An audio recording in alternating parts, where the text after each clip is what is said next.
Knowing what I know now, I probably should have failed. But I was too dumb at that point to care.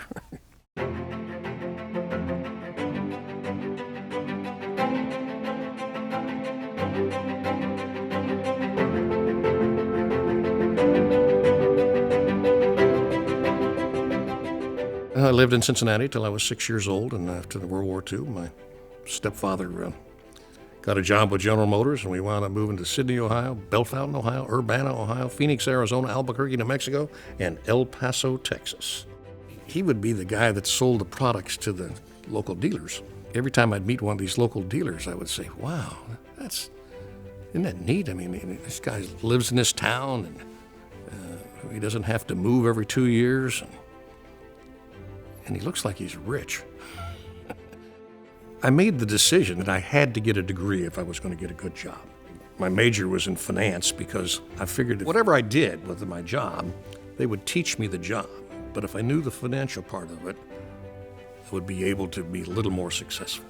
And when the job came open from Chevrolet, when I was graduating from college, my stepfather's boss called me and he said, "You need to take this job." And I had a pretty successful career in 7 years that I spent with Chevrolet. When I was calling on the dealers, I said, I got to try this. Got the courage to resign the corporate position and the corporate security and step out on my own. I opened the dealership on November the 1st, and the Arabs and the Israelis went to war a week later, and they shut off all the oil in the United States. And I have all these Impalas that get 9 miles to the gallon sitting on my lot, and the gasoline went from like 30 cents a gallon to 60 cents a gallon. Doubled. It was hard time selling the bigger products. We were closed on Sundays. I'd work on Sundays and do all the paperwork and work 6 days a week, and 46 years later, it's still fun.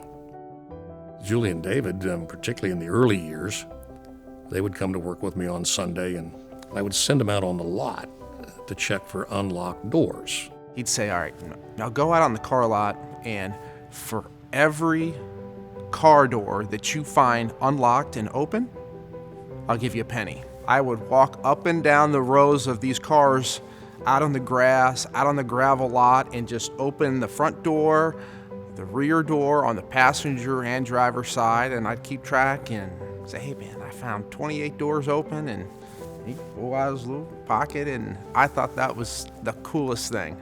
My recipe when I got in business was satisfied customers, satisfied employees make a very satisfied stockholder. And I've tried to do that since day one. Some people might laugh when you say a car salesman actually has high integrity.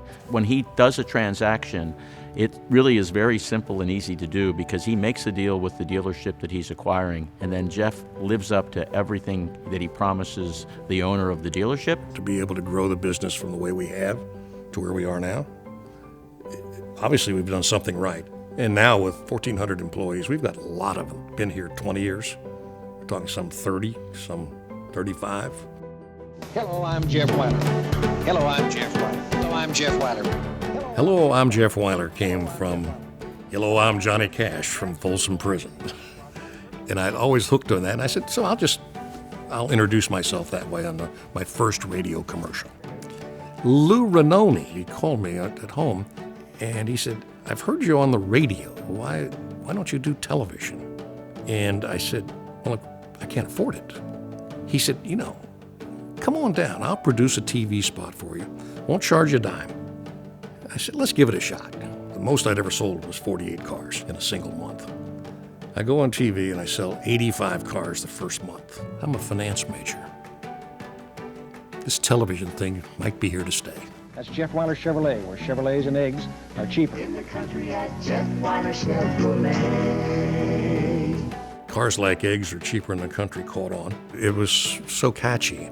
When I first did it, it was downtown Batavia, but downtown Batavia's had about 600 families. I think there's 1,800 people there in 1973. So I had to attract business from this great big place over here called Cincinnati. So that was the hook to get them to come out. People believed it, and they came. Can you imagine seeing your dad on television and having that sense of pride is what I remember. I think he's had an inordinate ability to be able to delegate authority to his trusted employees. They can either succeed or make a mistake, but he lets them do that.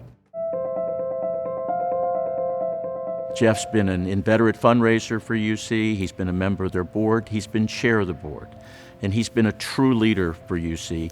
UC has always been a part of his life. I think that's one of his most proud moments. It was one of the more rewarding experiences of my entire life to be able to be involved with the faculty and the administration and the students. I would preach sometimes in our meetings that, hey, don't forget the customer. That's the student. The Wyler Foundation is one of the most generous foundations in our community. 40,000 people bought cars from me in the last year. I owe it to this community, and it's been very, very good to me. This is Cincinnati. This is our community. We want it to be better.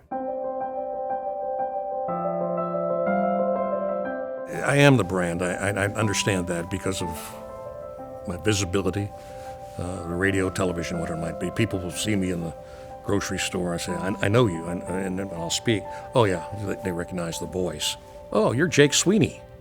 No, I'm not really Jake Sweeney. I'm Jeff Wyler. And I think that pride shows in the work that he does in the community, the work he does with the university, the beautiful museum that we're standing in. I really wanted this place to show this is what we're about. This is what my dad started. As I sit here as my golden years, I feel like I've lived a dream. He's my hero. He's iconic. What he accomplished in his lifetime, how he started, gives me just inspiration.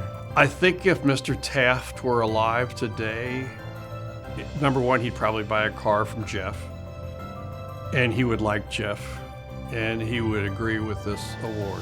When I look at the list of people that got the medal before me, and I'm looking like back in the 60s of Barry Bishop, I think he climbed Mount Everest.